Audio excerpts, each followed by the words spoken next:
Hello there, today I'm making a video about how you can educate your teachers and classmates on tics and whatever condition causes your tics, whether that's Tourette Syndrome, PANDAS, or something else.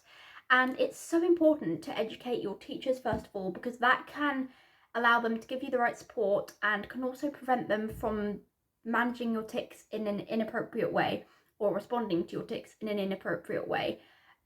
So possibly if a teacher really truly understands that you cannot control us and you do not mean what you tic, they may be less likely to send you out of the class. But I do need to note that if you're sent out of the class for ticking, it's never your fault. But sometimes when a teacher understands more, they may be less likely to do it.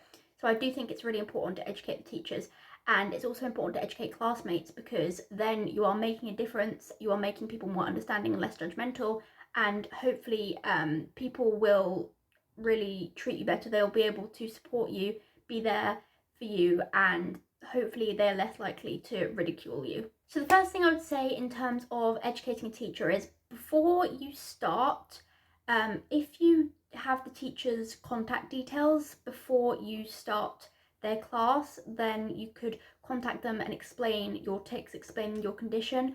If you do not know their contact details, then you could ask the special educational needs coordinator or the head teacher to email all your teachers for the next year and explain your condition. Or when you start, you could email teachers if you have their email, and if you do not, then you could ask the Senko to tell them, or you could write them a letter and give it out to them. It's really important that the teachers understand, because if you are doing things like throat clearing all the time and making faces and yelling random things, a teacher who is unaware that you have a tic condition may assume you're just a student who is disturbing the class for no reason, or a student who is disobeying them. But when they know that you have tics, they'll be like, oh, okay, that's why they're doing that. And then they'll know how to manage it better. So I do think it's really important to tell teachers about your condition. And I know it can be difficult, but it's really important to know that there is no shame in saying you have tics, Tourette's, PANDAS, whatever.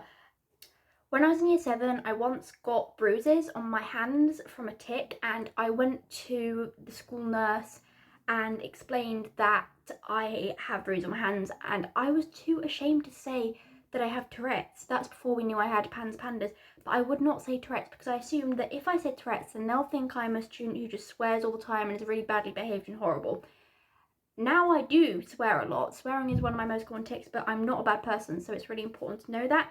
And I do feel that some people in the TS and tic disorder community do try to pull themselves away from those with coprolalia, but that's creating a divide, which is really unhelpful. But anyway, that's a different topic. I was too ashamed to say that I have Tourette's. I thought it was a really bad thing. Now I know it's not. So, you know, you are allowed to tell your teachers that you have Tourette's or PANDAS or anything, even if there's a strong stigma behind it, because if they don't understand, it just reflects their own lack of education, lack of awareness, and misconceptions. I also recommend having a meeting with the special educational needs coordinator or a member of staff who is responsible for putting accommodations and support in place, and you can talk about what sort of things would help you. So would it help you if you had half days on some days? Would it help you if you had a timeout card? Would it help you if you could skip assemblies? All these things are really important to put in place so you can have an experience that does not cause you more distress than it should. It shouldn't cause you distress to be in school. And so that you can function in the school/educational environment, whether that's college or university or something along those lines. You never need to feel guilty for asking for help, because you are likely working so much harder than your neurotypical peers just to function in the environment. Something that may be like really simple for your peers may be difficult for you, because you are dealing with neurological difficulties such as tics and maybe hyperactivity and intrusive thoughts and things as well. It can also be helpful to have a letter that you carry around, a pre-prepared one that maybe is typed out. It's usually better to have it typed out because it's a little bit more formal, I guess. But you can have that letter, because sometimes you come across substitute/cover teachers who do not know about your condition and do not know how to respond. And that's really awkward, because then they might send you out because they really don't get it. Substitute teachers can be a huge issue when you have tics. It can be very stressful. So having a letter that says, this is what condition I have, this is why I have tics, this is what it makes me do, and then it can help to have sections that say, this is how to react and how you can help me, this is how not to react and what not to do. And that's what I did before, because there was a teacher who was mimicking my tics, and I got the advice to do that from someone in the Tourette's community, so I did that. I showed them the letter, and after that they did treat me a lot better. So I do think it's important to do that, and you can show it to a teacher who's causing problems, or as soon as you see a substitute teacher, you can give it to them so that they can understand what's going on and you can prevent yourself being sent out of the class. That's not to say they won't send you out of the class, but if they do it whilst knowing that they shouldn't. So, you know, that's even worse. And to store it, you can just carry it around in your pencil case. That's what I did. I had it in my pencil case, folded up, and then if there was like a substitute teacher or a teacher who didn't understand, I'd just take it out and show it to them. It can also help sometimes to have a card, like not a full letter, but a card that says, I have tics, this is what it makes me do, just a brief card, because if somebody in a corridor, like a member of staff, comes up to you and is like, why are you doing that? Why are you shouting or something like that, or tells you to be quiet, you can just show them that very briefly, because sometimes you tend to get stunned on the spot and don't really know what to say when someone comes up to you and starts like asking you to stop doing stuff that you can't control. So having a card can be really helpful. The next thing I would say in regards to educating teachers is challenge discrimination as soon as you can in a formal manner. There are so many times where I wish I said something in a situation and I didn't. But to challenge discrimination, I wouldn't say to like, probably don't disrespect the teacher even if it's tempting, although that's questionable sometimes, but no. I would recommend doing it in a formal way. I would recommend going to the office of a head of house or the head teacher or the special educational needs coordinator and reporting the situation, and they can usually get it sorted if they do not threaten to tell Ofsted or whoever is the education authority where you are, because if there is a teacher sending you out of class, then it is vital, or punishing you for ticking, then it is vital that they get the seriousness of that situation and see that it is discrimination and that it is reportable, and if they don't do something about it, then they will be in big trouble. It's really important that they can see that, and it's important that you do report it, because then it can be sorted, and because you do not deserve to be treated in any negative way, or you never deserve to be told to stop ticking, because again, they're telling someone not to display the symptoms of their condition, which is really, really, really horrible. In terms, would you talk back to a teacher if they said something? I usually didn't. However, in some situations, I think you can, but not in an angry and reactive way, more in a way to explain the situation. There was one time, actually, I did react to a teacher, but I don't regret it. I was proud of myself, and I still am, because basically, a teacher once said to me, it started with them saying, I need help with my bags, and I said, I'll help you take your bags in the class, and they were like, wait a second, you're the girl who swears, if you swear in my class, you are not coming in my class. And I just dropped their bags and was like, you cannot tell me not to swear, I can't help it, it's a symptom of my condition. And I was explaining it, and then I just like completely stormed off and refused to go in their class. But I did the right thing. People in my class knew I did the right thing, they stuck up for me as well, and the teacher I went to was also like, they shouldn't be doing that.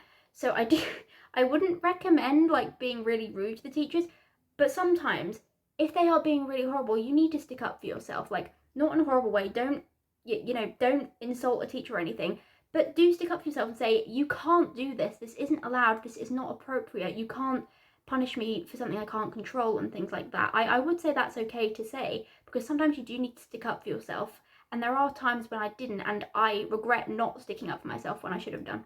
Some places like Tourette's organisations or PANDAS organisations sometimes do leaflets on the conditions. So sometimes I think that if you have tried to explain to your teacher what's going on, you've got maybe the special educational needs coordinator to try and talk to them, and they still don't understand, maybe send them a leaflet. Sending a teacher a leaflet gives them a chance to read through it and understand your condition. And if they don't read through it, or if they're angry that you send it, because that happened for me as well. My friend sent the teacher a leaflet and she got in trouble. The teacher was very unhappy with it. Honestly, just try and send it, because, you know, if they are angry at you for trying to get the support you need and for trying to help them understand and try and help them grow, then they're the problem, They are the problem, not you. You are trying to do what is right. If you have a supportive parent, then it's really important to make sure they're on board as well, so that if a teacher phones with a complaint about your tics or something, that the parents can address it and say, you should not be phoning me to complain about my child's tics, because they can't control it. It's really inappropriate for you to do this, and you need to just ignore the tics and things like that, and know that they can't control it. It's really important if you have a supportive parent to do that. If you don't, then you can have meetings with an advocate or things like that, because with meetings it's helpful like to have a parent if it's a meeting about your accommodations, and if you don't have a supportive parent or something, then an advocate can come with you, because I've seen that happen before as well. Part 2, educating classmates. Now, educating classmates can be a little bit more daunting sometimes, because you've got more classmates than teachers usually, and you know, you don't know how the people your age are going to react. Are they going to bully you? Are they going to teach you? But I think that educating them about your condition can actually help decrease that. It doesn't stop it, but it might make some people understand it just a little bit more. First thing I would recommend in terms of educating classmates is an assembly. Assemblies can be, again, daunting but helpful.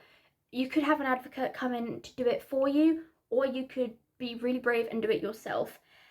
And I think it's important to mention that, yes, you want to get the facts across, but get across what it is like to live with the conditions, what it feels like, and how disabling it can be. Because if people see how serious it is, they're less likely to joke about it, and more likely to be more empathetic and be like, oh my goodness, what I was doing, making fun of it and laughing about it, was wrong. Although I don't mind people laughing at my tics, it's a different thing. If people are laughing about my tics because I tick something genuinely funny, then I don't mind at all. But if someone is laughing because they think I'm lesser than them, or they think I'm weird, then that's really horrible. If you understand that the condition is serious and can have a really detrimental impact on people, then people are less likely to be as nasty about it. I found this because I did an assembly when I was in year 10, I think, on Tourette Syndrome to the whole school, and at the beginning of the assemblies, a lot of people were laughing at my tics and joking about it and everything, and by the end, people were almost crying. And I'm not proud that I almost made people cry, but what I mean is I showed them the seriousness of the condition and the impact that it can really have on people, and by doing that, they actually saw that it's not what they thought it was, and people were a lot more understanding. And I think that can make people feel more guilt and remorse if they were to do something horrible. Of course, however, you don't always have to do a whole school assembly. That is quite daunting. You don't have to do a whole school assembly. I just did a whole school assembly because my tics were really noticeable in the corridors and everything, and I wanted the whole school to know, so that people would understand what's going on, and just to raise general awareness. Some people do whole school presentations, some people don't, and if you don't, that's okay. You can do a class presentation to either one class or various classes if you have different ones, like in secondary school. That can be helpful, even if it's a little brief thing, just so that people know this is what's going on, I can't help it, please be nice about it. Something like that. It can be quite small. And it helps to be open to answering questions.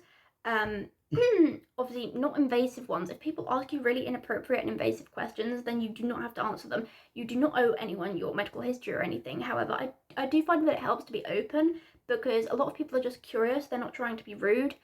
If people ask, like, why do you tick certain things, or how does it feel when you tick, I guess just answer honestly, because people are usually just curious.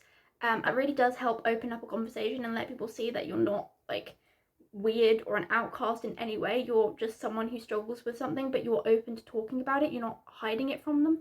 I read in a book once that someone with Tourette's, in the book I was reading, found it helpful to kind of act as if their tics weren't bothering them, and then people were kind of saying stuff to them less, being horrible to them less, because the people, I guess, saw that they weren't getting a reaction, and maybe that works sometimes. I'm not sure, I haven't tried it. I think it's really important to report bullying if and when it happens, because if it's reported, then sometimes it can be prevented, although sometimes it isn't that simple.